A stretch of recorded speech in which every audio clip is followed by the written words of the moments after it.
Fiat agora, né, no Porto de Suape, em Pernambuco, e a Fiat é o seguinte, esse regime de incentivos, essa prorrogação para 2020, ela só é válida para a empresa já instalada no Brasil, já instalada na região. Como a Fiat não tinha fábrica lá, ela comprou a TCA, a fabricante de chicotes elétricos, e a partir da TCA ela conseguiu ser encaixada naquele regime especial de incentivos. A Hyundai tem uma fábrica de picapes, né, de utilitários esportivos em Goiás desde 2007, e a gente vê propaganda da Hyundai na Folha de São Paulo, no estado de São Paulo, todo final de semana, e na Veja, né? Esses dias o meu diretor financeiro lá no Partes falou: Gilmar, a gente tem que refazer as assinaturas aí que estavam suspensas, jornais, revistas. Ele falou: e a Veja eu não vou assinar, porque eu observei que tem uma demanda pequena para a leitura da Veja, que o pessoal vem para cá para trabalhar, mesmo para ficar lendo revista, e segundo, porque a Veja só faz propaganda da Hyundai. Não sei se a Veja pertence a um grupo brasileiro ou já pertence a um grupo coreano, de tanta propaganda que tem da Hyundai nas páginas da Veja. Né?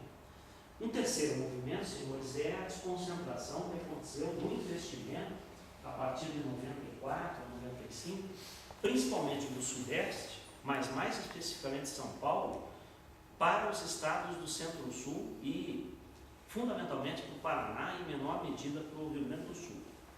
Nós economistas dividimos isso em dois lados, né? Por que os novos investimentos pularam São Paulo e vieram para cá? Existem o que nós chamamos de fatores de expulsão e existem os fatores de atração. Os novos investimentos eles escaparam de São Paulo porque lá em São Paulo, os economistas têm uma frase que é um palavrão, lá em São Paulo predominam, principalmente na região metropolitana de São Paulo, as deseconomias de aglomeração. Não dá mais para instalar fábrica em São Paulo, por causa do congestionamento, por causa da densidade de usuários na mesma infraestrutura. É muito difícil para o trabalhador chegar ao local de trabalho, as empresas não têm mais espaço para expandir sua produção, por isso que muitas delas, como a Kraft Alimentos, saiu do bairro de Pinheiros e veio para o Paraná, dado que o grupo já tinha uma unidade na cidade industrial de Curitiba, que eram as antigas instalações da Philip Morris. A Philip Morris foi embora para o Rio Grande do Sul, e eu costumo dizer que para nós foi bom, que nós trocamos o complexo vício pelo complexo alimentos. Hoje eles fabricam chocolate e tangue na cidade industrial de Curitiba. Agora, tem também os fatores de atração. Uma coisa são as empresas que querem sair de São Paulo, são as empresas novas que não querem ir para São Paulo, e a outra coisa é por que Paraná, Rio Grande do Sul, em menor proporção Santa Catarina, conseguiram atrair investimentos.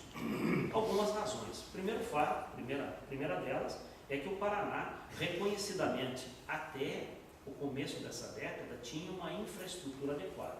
Energia, transportes e telecomunicações principalmente. Talvez a gente não possa falar a mesma coisa para os dias de hoje, até para a gente discutir. Eu creio que o que foi trunfo para nós no passado, talvez hoje seja um atrapalho para a atração de indústrias. Inquestionavelmente, o Paraná está no miolo do Mercosul. Está no miolo, está bem no coração do Mercosul. Então, ele tem uma localização geográfica estratégica. O Paraná tinha uma mão de obra, tem uma mão de obra qualificada e uma mão de obra que, à época, apresentava uma reduzida organização que era muito bom para os empresários.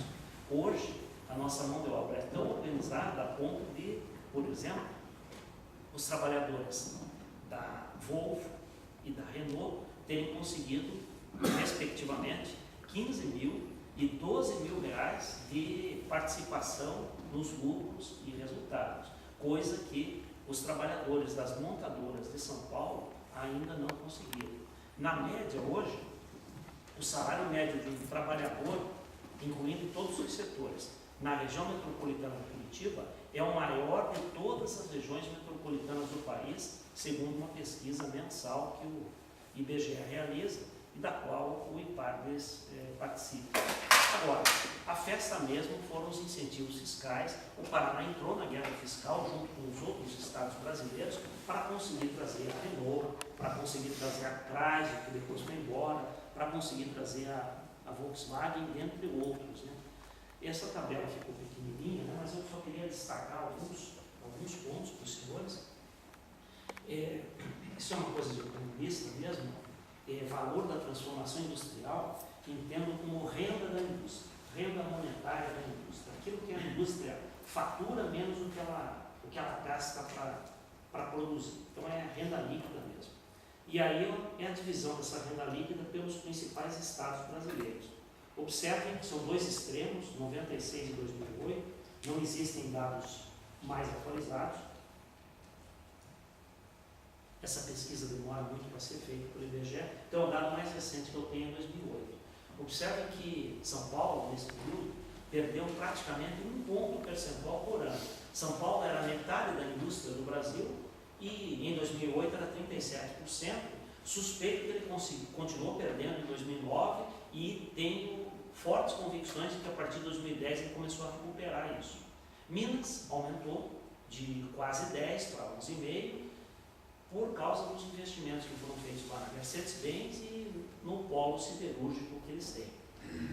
Rio de Janeiro aumentou sua participação no terceiro estado por conta dos investimentos que a Petrobras realizou no polo ali da região de Campos.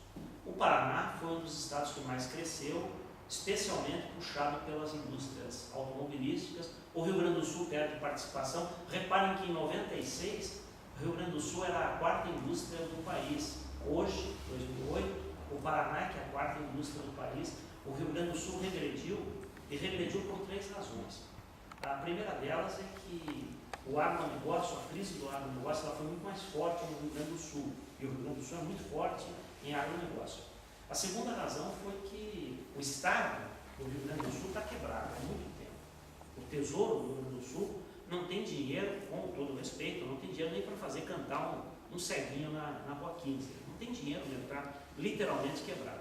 E um terceiro aspecto é que em 1999, o governador eleito do PT, o Lívio Dutra, resolveu romper os contratos que o governo anterior tinha feito com a Ford e com a GM. No mundo moderno, ou em qualquer mundo, né, romper, quebrar a regra do jogo, significa combater a confiança que o teu interlocutor tem em você. Desde que foi rompido esse contrato, o Rio Grande do Sul não conseguiu atrair um investimento significativo sequer para ampliar o seu parque industrial. Que salvou o Rio Grande do Sul foram os investimentos que foram feitos ainda na década passada no seu polo petroquímico. Santa Catarina ficou no mesmo tamanho. Santa Catarina perdeu muito investimento na segunda metade da década de 90, quando o seu governador, Paulo Afonso, esteve envolvido naqueles escândalos dos precatórios. Ninguém vai instalar uma fábrica no estado que dependa de uma negociação com um governo que figura mais nas páginas policiais dos jornais do que nas páginas políticas. Agora, é interessante a gente sublinhar também que Santa Catarina, naquela época do boom dos investimentos das montadoras, ainda não tinha a BR-101 duplicada, que certamente prejudicou bastante. Amazonas é a Zona Franca. O Espírito Santo ali é uma coisa interessante. O Espírito Santo está sentado, né, nas matérias-primas benditas da globalização, que é petróleo e gás, produtos siderúrgicos, papel e celulose. São matérias-primas para exportação. E o Espírito Santo tem 5 portos privados que funcionam muito bem. O Espírito Santo talvez seja a grande vedete do crescimento industrial brasileiro nos próximos anos, se essas vantagens comparativas para essas matérias-primas continuarem. Pará, aquela subida do Pará é por causa da Vale, os investimentos da Vale em mineração. Goiás é por causa da Perdigão. E são esses os principais estados industriais do Brasil, senhores. Essa tabela está muito poluída, a gente vai passar por e-mail. Quem tiver alguma dúvida pode trocar figurinha comigo. O que a gente projeta de tendência? Né? O que pode acontecer daqui para frente? Né? Eu, particularmente pelos estudos que tenho feito, não tenho sido tão otimista com relação ao futuro da região sul. Eu acho que a região sul está esbarrando em 2 barreiras nada desprezíveis. A primeira delas é a barreira fiscal e a segunda é a barreira infraestrutural, e as duas se ligam. A barreira fiscal é que os estados não têm mais dinheiro para investir em infraestrutura. Acabou o dinheiro. Acabou o dinheiro. Por N razões, o Estado investidor no Brasil, ele perdeu a sua força já desde a década de 80. E, por outras razões também, esse Estado se descuidou da sua infraestrutura.